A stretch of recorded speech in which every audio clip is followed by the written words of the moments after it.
Hello दोस्तों, नमस्कार। मैं हूं Anju Yadav. Learn with India 2024 के ऑनलाइन क्लास में आप सभी का स्वागत करती हूं। दोस्तों, हम लोग मिलकर एक नई पहल की शुरुआत किए हैं, वो है मिनी मैराथन। मिनी मैराथन के माध्यम से हम लोग यूपीएससी टीआरई के कंप्लीट सिलेबस को कवर करेंगे, जिसमें प्राइमरी, टीजीटी, पीजीटी, जूनियर के जितने भी जीएस के सब्जेक्ट हैं उनका एमसीक्यू के रूप में संपूर्ण अध्ययन करेंगे।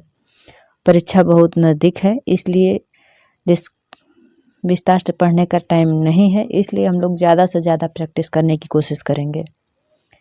इससे पहले इतिहास का 3 वीडियो चला गया है और ज्योग्राफी का भी चला गया है। आज आधुनिक इतिहास का 50 प्रश्नों का डिस्कस करेंगे हम लोग आज। दोस्तों, मेरे वीडियो को लाइक, सब्सक्राइब और शेयर ज़रूर करिएगा अपने दोस्तों में, और सपोर्ट करिएगा और कमेंट करके बताइएगा कि आप लोग अगला वीडियो किस सब्जेक्ट पर चाह रहे हैं। बिना समय गवाए अपने टॉपिक की तरफ चलते हैं। जो ये सब चित्र, इन्हीं के बारे में हमें विस्तृत से इसमें डिस्कस करना है। आज का पहला प्रश्न है, 1885 में इंडियन नेशनल कांग्रेस की स्थापना किसकी पहल पर की गई थी? पहला ऑप्शन है महात्मा गांधी, एओ ह्यूम, गोपाल कृष्ण गोखले, बाल गंगाधर तिलक। तो 1885 में इंडियन नेशनल कांग्रेस की स्थापना एओ ह्यूम की पहल पर की गई थी। ऑप्शन नंबर भी सही होगा। अगला प्रश्न है,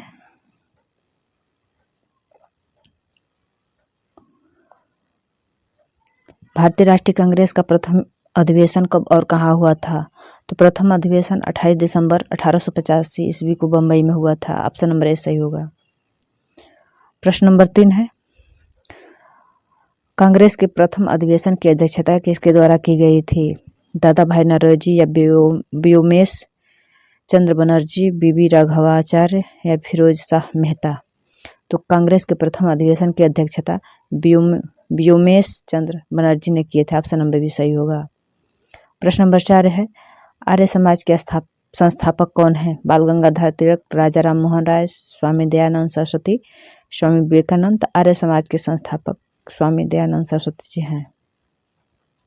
प्रश्न नंबर 5 है, राजा राम मोहन राय द्वारा किसकी स्थापना की गई थी? तो राजा राम मोहन द्वारा ब्रह्म समाज की स्थापना की गई थी। ऑप्शन नंबर ए सही होगा। प्रश्न नंबर 6 है, वर्नाक्यूलर प्रेस एक्ट किसके शासन में पारित किया गया था? तो Vernacular Press Act Lord Lytton के शासनकाल में पारित किया गया था। ऑप्शन नंबर ए सही होगा। प्रश्न है, पूना सार्वजनिक सभा की स्थापना किसके द्वारा की गई थी? तो महाविंद गोविंद रनाडे के द्वारा की गई थी पूना सार्वजनिक सभा की स्थापना। इन प्रश्नों को ध्यान से देखिए और कोशिश करिए कम समय में ज़्यादा से ज़्यादा प्रश्नों को अपने नज़र के सामने से गुजारें, जो आने वाले परीक्षा के लिए बहुत ही लाभप्रद होगा। व्याख्या से पढ़ने का टाइम चला गया है, अब जितना हो सके उतना प्रैक्टिस करें, यही आगामी परीक्षा के लिए सही है। यंग इंडिया के लेखक कौन है? यंग इंडिया के लेखक लाला लाजपत राय जी हैं। ऑप्शन नंबर सी होगा। प्रश्न नंबर 9 है, इल्बर्ट विधेयक किस बरसराय के काल में पेश किया गया था? Lord Canning, Lord Ripon, Lord Lytton, Lord Curzon. तो इल्बर्ट विधेयक लॉर्ड रिपन के काल में पेश किया गया था। ऑप्शन नंबर बी सही होगा। आज़ाद हिंद फौज का गठन किसके द्वारा किया गया था? सुरेंद्र नाथ बनर्जी, लाला लाजपत राय, सुभाष चंद्र बोस, बाल गंगाधर तिलक। तो आज़ाद हिंद फौज का गठन सुभाष चंद्र बोस द्वारा किया गया था। ऑप्शन नंबर सी सही होगा। प्रश्न नंबर 11 है, ब्रिटिश इंडिया सोसाइटी की स्थापना किसके द्वारा की गई थी? एओ ह्यूम के द्वारा, सुरेंद्र नाथ बनर्जी द्वारा या दादा भाई नौरोजी द्वारा या फिरोज शाह मेहता। तो ब्रिटिश इंडिया सोसाइटी की स्थापना दादा भाई नौरोजी के द्वारा की गई थी। प्रश्न नंबर 12 है, भारत समाज सेवक के संस्थापक कौन थे?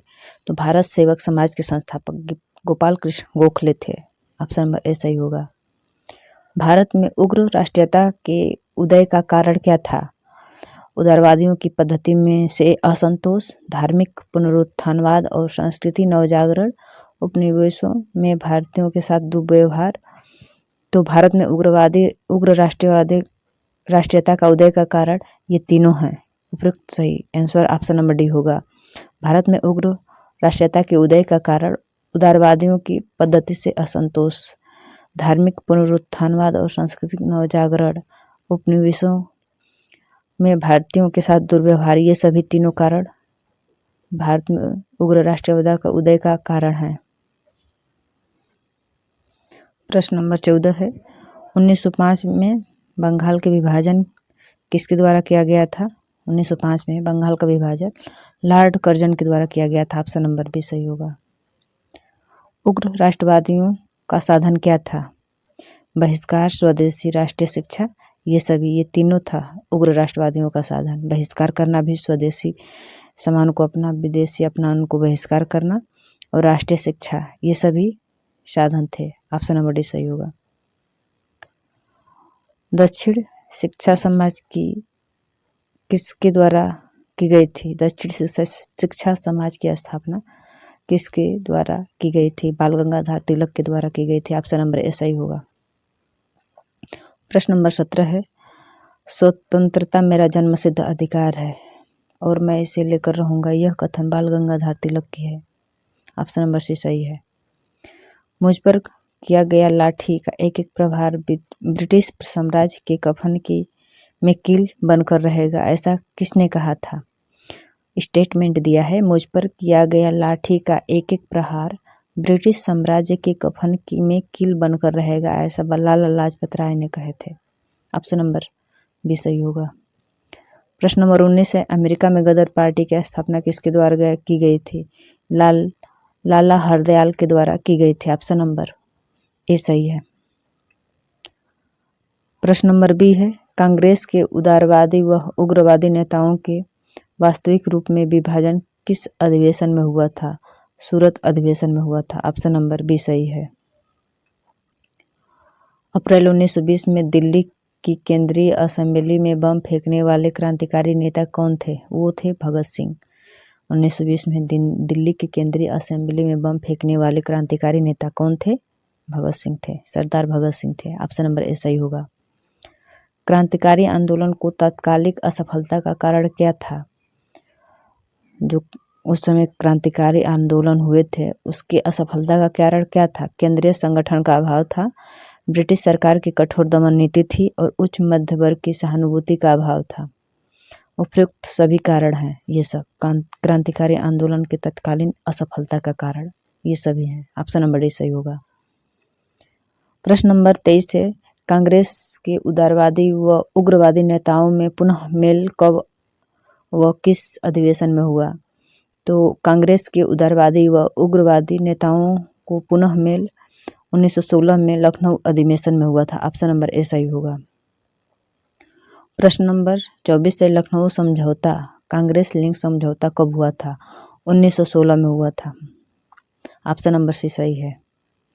भारत में होम रूलिंग आंदोलन का नेतृत्व किसके द्वारा किया गया था? भारत में होम रूल आंदोलन का नेतृत्व श्रीमती एनी बेसेंट व लोकमान्य तिलक द्वारा किया गया था। ऑप्शन नंबर बी सही होगा। प्रश्न नंबर 26 है, रॉलेट एक्ट का उद्देश्य क्या था? रॉलेट एक्ट का उद्देश्य था इसके द्वारा सरकार बिना मुकदमा दायर किए किसी भी व्यक्ति को बंदी कर सकती थी। रॉलेट एक्ट का मुख्य उद्देश्य था कि बिना मुकदमा दायर किए हुए किसी भी व्यक्ति को बंदी कर सकते थे। ऑप्शन नंबर सी सही होगा। प्रश्न नंबर 26 है, जलियांवाला बाग हत्याकांड कब हुआ था? 13 अप्रैल 1919 को हुआ था। दोस्तों, ये मेरे वीडियो को लाइक करिएगा, सब्सक्राइब करिएगा और शेयर भी करिएगा, और मेरा सेशन कैसा लगा कमेंट करके भी ज़रूर बताइएगा। अगला प्रश्न है, जलियांवाला हत्याकांड 13 अप्रैल 1919 को हुई थी।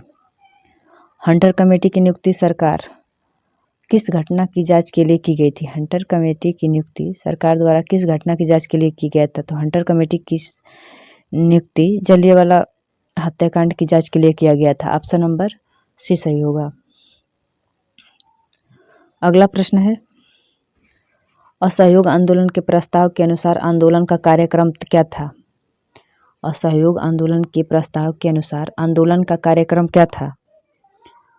सरकारी अदालतों का बहिष्कार, विदेशी माल का बहिष्कार, सरकारी वैतनिक तथा अवैतनिक पदों का उपाधियों का त्याग।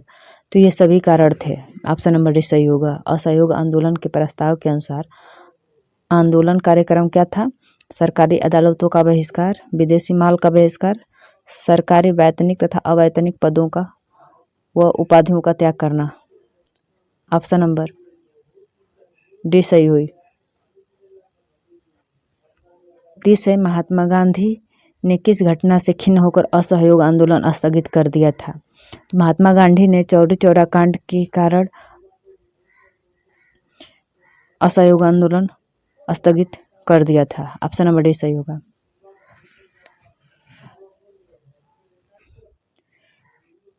1 जनवरी 1923 को स्वराज्य दल की स्थापना किसके द्वारा की गई थी? तो 1 जनवरी 1923 को स्वराज्य दल की स्थापना देशबंधु चित्तरंजन दास व मोतीलाल नेहरू द्वारा किया गया था।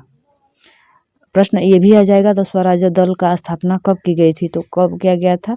1 जनवरी 1923 को किया गया था। ऑप्शन नंबर ए सही होगा। स्वराज्य दल का कार्यक्रम क्या था? बजट को रद्द करना, नौकरशाही को शक्तिशाली बनाने वाले प्रस्तावों का विरोध करना, समस्त प्रभावशाली स्थानों पर अधिकार। ये उपयुक्त सभी राज्य दल का कार्यक्रम था। ऑप्शन नंबर डी सही होगा।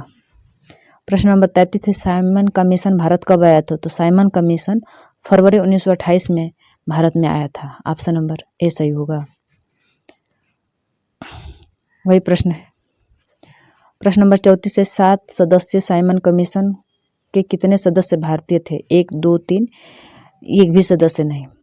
तो 7 सदस्यीय साइमन कमीशन में भारत के एक भी सदस्य नहीं थे। ऑप्शन नंबर डी सही होगा। नंबर डी सही होगा। 7 सदस्यीय साइमन कमीशन में के सदस्य में एक भी भारतीय सदस्य नहीं थे। ऑप्शन नंबर डी सही है। प्रश्न नंबर 35 है, साइमन कमीशन द्वारा कौन सी सिफारिश की गई थी? द्वैत शासन की समाप्ति और प्रांतीय स्वशासन की स्थापना, बृहद भारतीय परिषद की स्थापना, संघ शासन की स्थापना। तो साइमन कमीशन की ये तीनों सिफारिशें थी, उपयुक्त सभी होगा। ऑप्शन नंबर डी सही होगा। यह रिपोर्ट रद्दी कागज के ढेरों में रखने योग्य है। साइमन रिपोर्ट के संबंध में यह कथन किसका है? तो यह कथन सर शिवा स्वामी अय्यर का है। उन्होंने कहा था कि यह रिपोर्ट रद्दी कागजों के ढेर में रखने योग्य है। साइमन रिपोर्ट को कहा था इन्होंने। ऑप्शन नंबर ए सही होगा। प्रश्न नंबर 37 है, नेहरू रिपोर्ट के प्रमुख रूप से कौन सा सुझाव दिया गया था? नेहरू रिपोर्ट में कौन सा सुझाव दिया गया था? तो नेहरू रिपोर्ट में भारत को तुरंत औपनिवेशिक स्वराज्य प्रदान किया जाए, प्रांतों में उत्तरदायी शासन की स्थापना किया जाए, केंद्र व प्रांतों के मध्य शक्ति का विभाजन किया जाएगा। ये तीनों सुझाव दिए गए थे। ऑप्शन नंबर डी सही होगा। कांग्रेस द्वारा पूर्ण स्वाधीनता का प्रस्ताव कब और कहां पारित किया गया था? तो कांग्रेस द्वारा पूर्ण स्वाधीनता का प्रस्ताव 31 दिसंबर 1929 को लाहौर के अधिवेशन में पारित किया गया था। ऑप्शन नंबर ए सही होगा। महात्मा गांधी द्वारा दांडी समुद्र तट पर नमक कानून का उल्लंघन कब किया गया था? तो 6 अप्रैल 1930 को किया गया था। ऑप्शन नंबर बी सही होगा। प्रश्न नंबर 40 है, आंदोलन के लिए क्या कार्यक्रम निर्धारित किया गया था? 40 है, गांधी द्वारा सविनय अवज्ञा आंदोलन के लिए क्या कार्यक्रम निर्धारित किया गया था? गांव-गांव को नमक बनाने के लिए निकल पड़ना चाहिए, बहनों को शराब, अफीम, विदेशी वस्त्रों की दुकानों पर धरना देना चाहिए, हिंदुओं को अस्पृश्यता का त्याग करना चाहिए। उपयुक्त सभी कार्यक्रम। तो गांधी द्वारा सविनय अवज्ञा आंदोलन के लिए ये उपयुक्त तीनों कार्यक्रम निर्धारित किए गए थे। प्रश्न नंबर 41 है, लंदन में ब्रिटिश समाज द्वारा गोलमेज सम्मेलन का उद्घाटन कब किया गया था? 12 नवंबर 1930 को किया गया था। गांधी इरविन समझौता कब हुआ था? 5 मार्च 1931 को गांधी इरविन समझौता हुआ था। ऑप्शन नंबर ए सही होगा। प्रश्न नंबर 43 है, द्वितीय गोलमेज सम्मेलन में कांग्रेस का प्रतिनिधित्व किसके द्वारा किया गया था? महात्मा गांधी के द्वारा किया गया था। प्रश्न नंबर 44 है, मैकडोनल्ड अवार्ड के लिए के किस प्रावधान में गांधी जी को बहुत आघात पहुंचा था? दलित वर्गों के पृथक निर्वाचन क्षेत्रों की व्यवस्था से उनको बहुत ही आघात पहुंचा था। प्रश्न नंबर 45 है, तृतीय गोलमेज सम्मेलन का आयोजन कब किया गया था? 17 नवंबर 1932 ईस्वी को किया गया था। प्रश्न नंबर 46 है, लिंग द्वारा मुक्ति दिवस कब मनाया गया था? 22 दिसंबर 1939 को।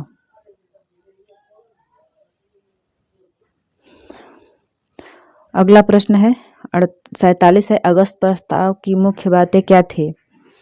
ब्रिटिश सरकार का लक्ष्य भारत में औपनिवेशिक स्वराज्य की स्थापना, गवर्नर जनरल की कार्यकारिणी में भारतीय प्रतिनिधियों को शामिल किया जाए, ब्रिटिश सरकार को युद्ध संबंधी मामलों में परामर्श हेतु युद्ध परामर्श समिति स्थापित किया जाए। ये उपयुक्त बातें अगस्त प्रस्ताव की थी। प्रश्न नंबर डी होगा, उत्तर नंबर डी होगा। प्रश्न नंबर 48 है, क्रिप्स को भारत भेजने के लिए उत्तरदायी कारण क्या था? ब्रिटिश पर मित्र राष्ट्रों का दबाव, गांधी जी के नेतृत्व में कांग्रेस का दृढ़ दृष्टिकोण, युद्ध की बिगड़ती हुई स्थिति और जापानी संकट। क्रिप्स को भारत भेजने के लिए उत्तरदायी कारण ये उपयुक्त तीनों थे। ऑप्शन नंबर डी सही होगा। अखिल भारतीय के अधिवेशन में भारत छोड़ो का प्रस्ताव कब पारित किया गया था? 8 अप्रैल 1942 ईस्वी को पारित किया गया था। ऑप्शन नंबर ए सही होगा। आज का अंतिम प्रश्न है, भारत छोड़ो आंदोलन का कारण क्या था?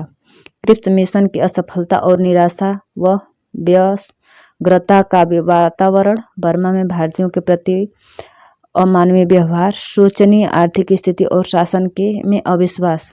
भारत छोड़ो आंदोलन का प्रमुख कारण ये तीनों थे। उपयुक्त में से सभी ये सही है। दोस्तों आज के लिए इतना ही। अगला इसके और 2 वीडियो आएंगे जिससे ये संपूर्ण भारतीय राष्ट्रीय आंदोलन कंप्लीट हो जाएगा। और मेरी वीडियो पसंद आए तो लाइक, सब्सक्राइब और शेयर ज़रूर करें और कमेंट करके ये भी बताएं कि मेरा सेशन कैसा लगा और ये भी बताएं कि आपको किस और टॉपिक पे वीडियो चाहिए था। धन्यवाद पूरा वीडियो देखने के लिए।